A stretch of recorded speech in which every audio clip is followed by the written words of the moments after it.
Bienvenue dans cette nouvelle édition de l'Africa Tonight. Voici les titres de l'actualité. Le gouvernement camerounais réagit au retrait de la CAN 2019. Une décision prise par la Confédération africaine de football ce 30 novembre. Le ministre de la Communication dénonce une injustice. Le Togo, classé 33e sur 103 au classement mondial de la promotion des énergies renouvelables. Le pays a en effet mis en place des lois qui encouragent le développement des énergies propres. Son objectif, atteindre 50% de renouvelables dans le mix énergétique en 2030. Et puis l'année 2019 sera apaisée au Bénin, c'est ce que prédisent les prêtres du Fa. Des prêtres réunis lors d'une consultation appelée Tofa, une tradition pour prédire l'orientation de l'année à venir.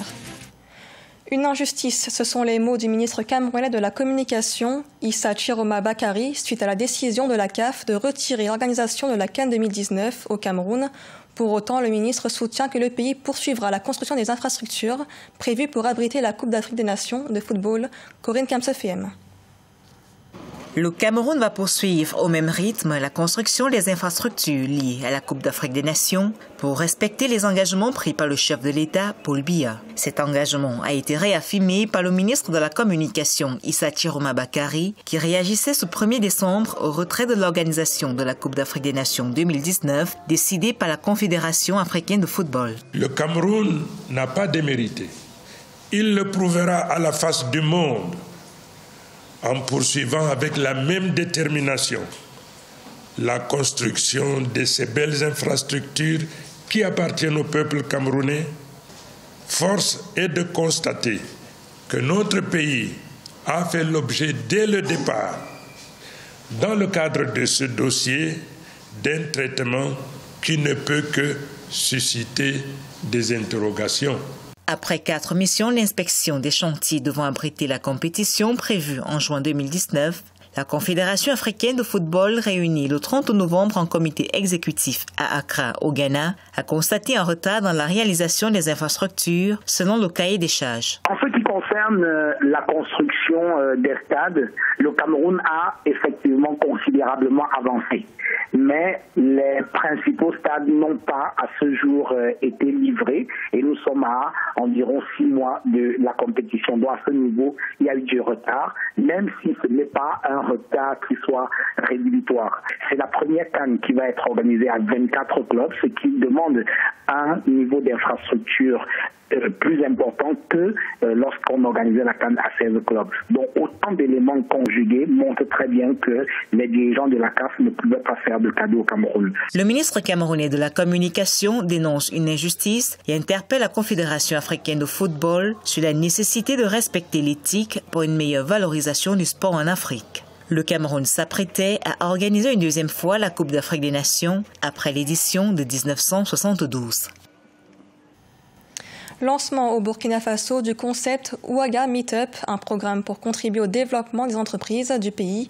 L'occasion pour les hommes et femmes d'affaires de partager leur expérience. Reportage de notre correspondant Jean-Paul Ouedraogo. Cadre novateur dédié à la promotion des entreprises, l'acte 1 de Ouaga Meetup a tenu toutes ses promesses. Le jeudi 29 novembre 2018, nombreux sont les chefs d'entreprise qui ont marqué de par leur présence l'ouverture de la série trimestrielle de rencontres.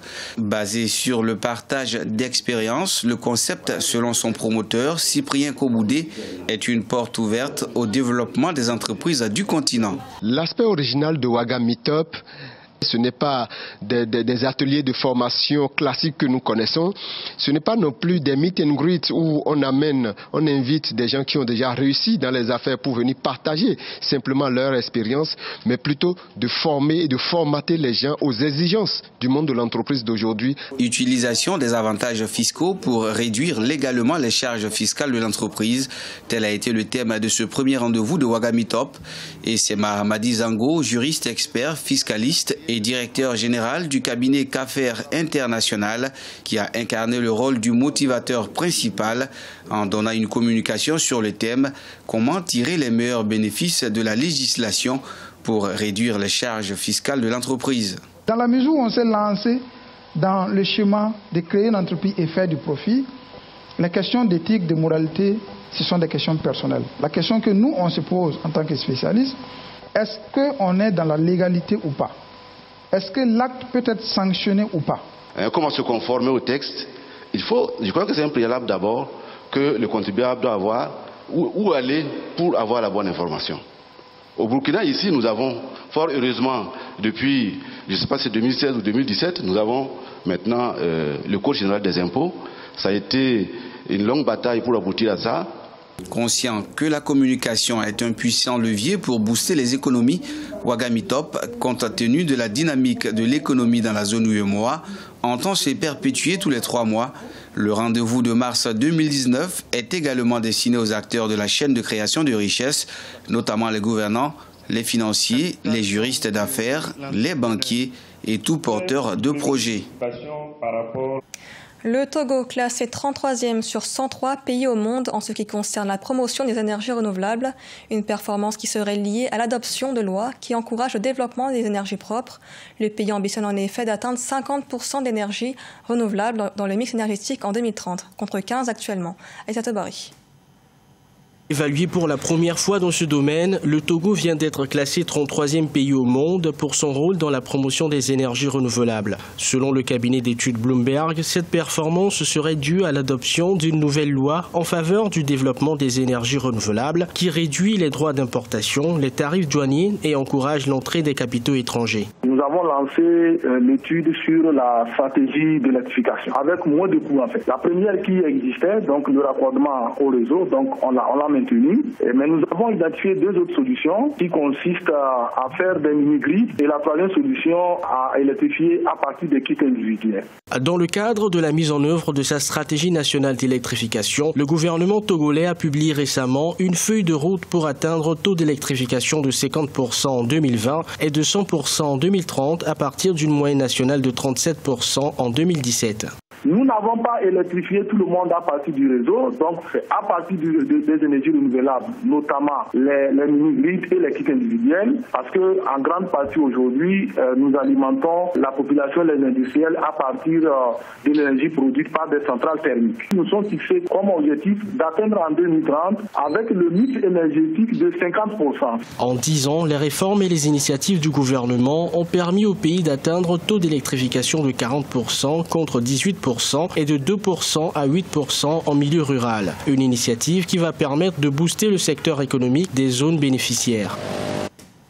C'est une tradition au Bénin. À la veille de la nouvelle année, les prêtres du Fa se réunissent pour définir l'orientation de l'année prochaine. Selon les prédictions de Tofa, l'année 2019 sera apaisée dans le pays. Reportage de notre correspondant Lev Tionou. L'année 2019 sera pacifique pour le Bénin, selon le Tofa, une consultation nationale de l'oracle Fa. L'édition 2018 du Tofa a réuni le collectif des prêtres de Fa ce samedi 1er décembre à Cotonou.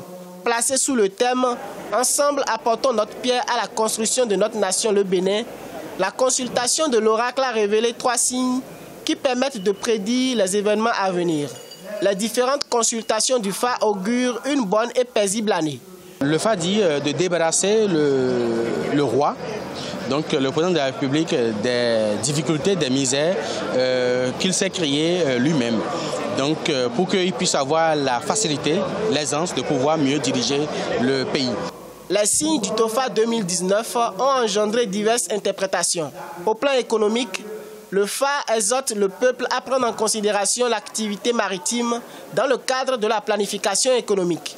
Le Fa dit que les activités maritimes seront au cœur de très grands bouleversements au sein de la nation au niveau de 2019. Et c'est pour ça qu'en faisant les rituels de l'énergie océanique, nous devons également faire des bénédictions sur nos activités maritimes.